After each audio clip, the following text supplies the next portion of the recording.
Why is forgiveness so hard when it's meant to be so easy?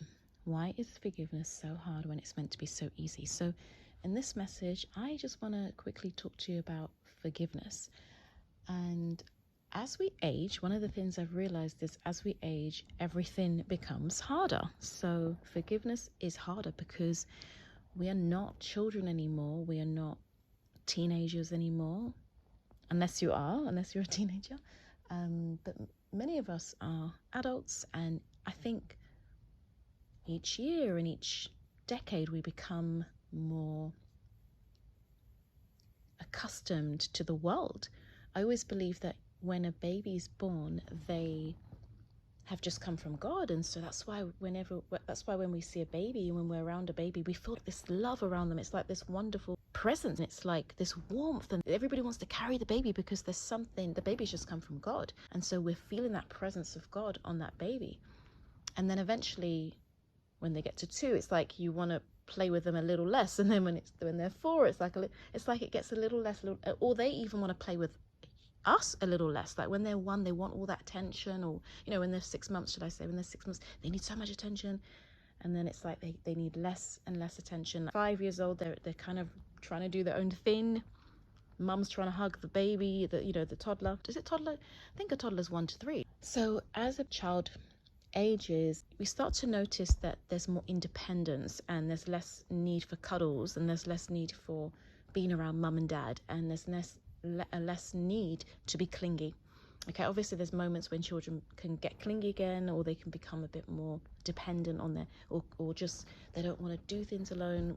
They could get anxious and shy and things like that. But as you see, once they get to like 16, there's so much independence compared to when they were 14, or compared to 11, right? So now they want to wear a bit of makeup, or maybe they want to wear a lot of makeup, and now they want to wear those nice cute clothes, and then by the time 20, they're now at university and things like. So there's this journey, or maybe they are working full time, so there's this journey, right? And this journey, it really does make people, we're not just changing in terms of our independence and our autonomy and our confidence and our ability to detach from our parents or our caregivers, but we start to we go further and further into the world. And I don't mean to do with worldliness. I'm talking about we're entering into friendships and relationships, and we're meeting people, and some of these people are wonderful. Some of these people have had a great impact on our lives. Some of our teachers, some of our friends from school, some of our friends from college, some of our friends from university, some of our friends from church, different churches, or whether it's different community centers that we were part of, or whether we went to play center, and just all these different ways to socialize. But the reality is there comes a point when you start having bad experiences, or you begin to retain the memory of bad experiences. So sometimes what happens is you don't really notice the impact of bad experiences, because trauma actually is stored often in the brain. And it's almost as if God lets us just enjoy our lives. And then they always say that once we get to a certain age, what happens is it starts to come back when we're able to handle the trauma. So if something traumatic happened, for example, when you were 16 years old, there's a good chance that it just goes to the back of your mind somewhere. And then when you get to like maybe 25 or 29, all of a sudden the flashbacks start coming, because you're now ready to handle it. If we had to handle everything we go through at the time, we probably wouldn't never have a life, and we wouldn't be able to enjoy our teenage years and things like that. And I don't think God really wants children to be sitting around thinking of bad things that's happened to them, because God has designed children to have a form of innocence. And I do also think that extends to teens as well, to a certain degree. God wants you to enjoy those childhood years, and then the teenage years, and like we're supposed to have this sort of like get up and go energy, and like this zest for life, and just focus on our dreams and our aspirations. But then it gets to a point where everyone needs to heal at the end of the day. And sometimes I think, why is it that we have to go through so many things that eventually lead us to a point where we have to heal? Why is that the case? Like, why was life set up that way? And is it more of a modern thing in this generation? Because I doubt that people in the 90s were getting to like 40 and then they're like, oh, I have to heal now, I have to sit down and heal over the next 2 years. But in this, I think the pandemic is the thing that really began to spark this need for people to heal.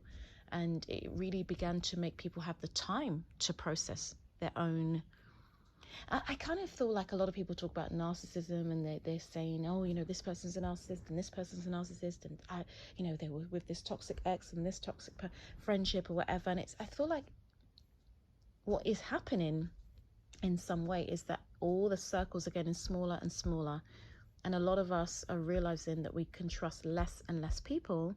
And it's like everyone you thought who were maybe your best friends, or that you thought this person was so good. And, you know, when you start to have revelation, whether that's to do with God giving you revelation, or whether it's that you have these dreams that reveal their character, or whether it's that you have bad experiences, you have less and less tolerance for the nonsense.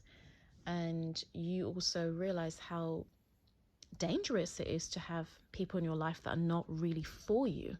So, for example, if you have a frenemy and you realize that, no, this is not healthy.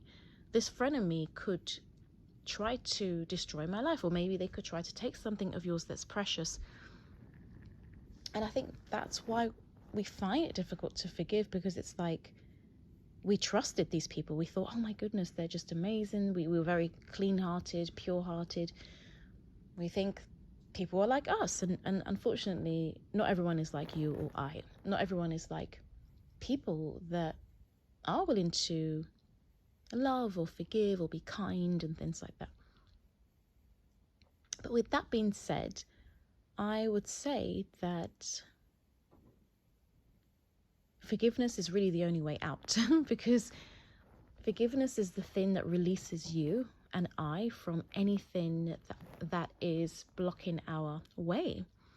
It is the thing that holds us back from being the best versions of ourselves, and it makes us unable to move forward if we don't forgive. We don't forgive sometimes because we put so much trust into people. We put so much of our energy into friendships or relationships. We put so much of our time and our effort, and we feel in some way we've been betrayed. And so that's why we don't forgive, because we think, well, why should I forgive this? We actually have a revelation of how bad it is. We have understanding of how bad it is, that whatever it is that they've done. Or sometimes we blame them for things that we didn't get closure with another relationship or another friendship, or that we feel like someone else came up short, like maybe a parent came up short, and then we blame this person. They did this little thing, and we blow that out of proportion. And now all of a sudden they're the villain for everything that we've ever been through. And so I want to encourage you to write a forgiveness, have a list of people that you will forgive. You know, one of the things I learned from a millionaire, I would say like a mentor, you know, I mean, not necessarily, I did kind of do one of her courses for a little bit. But I've read some of her books, so I've got some of her books and things like that. And I remember she would always say that you have to forgive. Like she said that if you want to be rich, you need to forgive. Like you have got to forgive. Like she goes through forgiveness like every day. She'll forgive the postman. She'll forgive the government. The list is, you know, sometimes it's someone that cut you up in traffic that you need to forgive. And she said that if you don't forgive, money's going to stop coming to you. It's just going to stop. So one of the reasons why she became really rich is because it's forgiveness, forgiveness, forgiveness, forgiveness. Okay, so if you're finding that you're not moving forwards in life, money's blocked up, you're finding that you're not really where you need to be. You can feel the negative energy inside of you. You can feel that bitterness. You can feel that resentment. It could be forgiveness. And forgiveness is sometimes a process, but sometimes it's just you just do it. And then the good emotions follow. Once you forgive, then everything else follows. So it's not always that you have to wait to feel better. It's sometimes that you just need to do it, and then everything else follows after.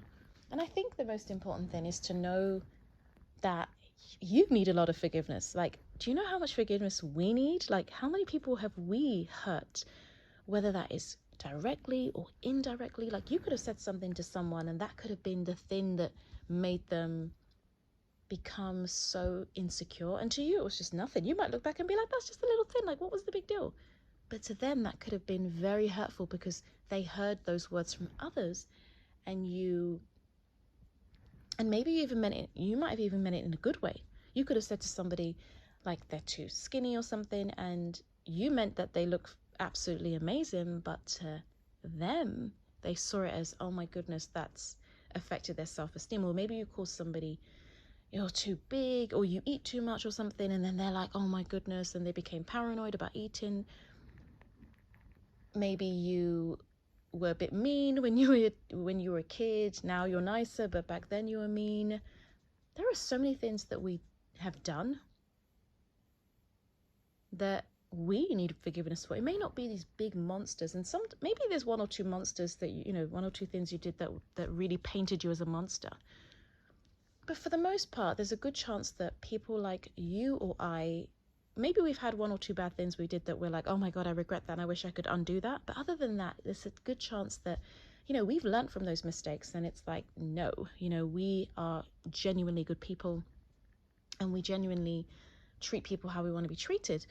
But with that being said, we're still human, and the only person that is without sin is Jesus Christ, is God. God is the only one without sin. He is the one. And he said if we don't forgive them, we won't be forgiven. So I want to encourage you all today to forgive, make forgiveness a practice. And I remember Joyce Meyer saying that she just wants to get good at forgiving. She wants to make it such a thing where it's, I honestly believe that even if it's because you just want more money, forgive so that more money will flow to you. If it has to be to do with that, or forgive so that you can just not have to have these negative emotions inside of you. And of course, sometimes forgiveness means forgive and forget. Some people think it doesn't, but sometimes forgiveness means forgive and forget. Sometimes forgiveness means to forgive but don't forget. And sometimes forgiveness means forgive, forget, move forwards, and never think about it again. And sometimes forgiveness means forgive, but don't forget, don't move forwards with that person, and don't ever try to rekindle anything with that person. So, you need to figure out which one it is. Sometimes you might not even want to forgive someone, but you might just bump into them in the streets, and then it's like, oh, hi, and you start talking, and by the time you know, you're best friends again. You might be being stubborn, right? Sometimes we're just stubborn, and then they call you and you're like, oh, actually this is ridiculous. Or you call them and you're like, okay, what are we doing? And sometimes we find it difficult to forgive people because we had such high expectations of them. We wanted them to be different, but sometimes we're putting a lot on people and they can't always live up to this. So bear that in mind as well. Can they really live up to the expectations that you or I put on them? Is it really fair? Because we have this idealization of what we think that they should be like, because we think, well, you look like this, so you should be this way, or you act this, I see this vision of how you should be, and, I wanted you to live up to it. And so sometimes we have to adjust our expectations and realize that people can only do what they can do. Then they may not have the ability, just like the Bible says there's a measure of faith given unto man. They may not have the ability to do what we want them to do. So forgive for yourself, because people always say that, you're angry with someone, but they're out living their best, they're not even thinking about you, and you're there sitting there angry about them. And forgive because you don't want to be a bitter person. Forgive because it releases that anger and the frustration. Forgive because, you just want to be a bubbly person that's living your best life. You don't want something holding you back. Unforgiveness holds you back. Forgive because it leads to peace. Forgive because you need forgiving. Forgive because you want more money. At the end of the day, more money, more opportunities. You want God's forgiveness. If you don't forgive, then God won't forgive you. And forgive because you're a person of love and light. Forgive because you're kind. Forgive because it's a virtue that is so precious. Just like patience. Patience is very precious. Just like meekness. Meekness is very precious in a world where people don't want to do these things, or to possess these qualities. be someone different. So I hope this helps you, and I'm sending you lots of love and blessings. Forgive, forgive, forgive. Let's take our forgiveness to new levels in this new season.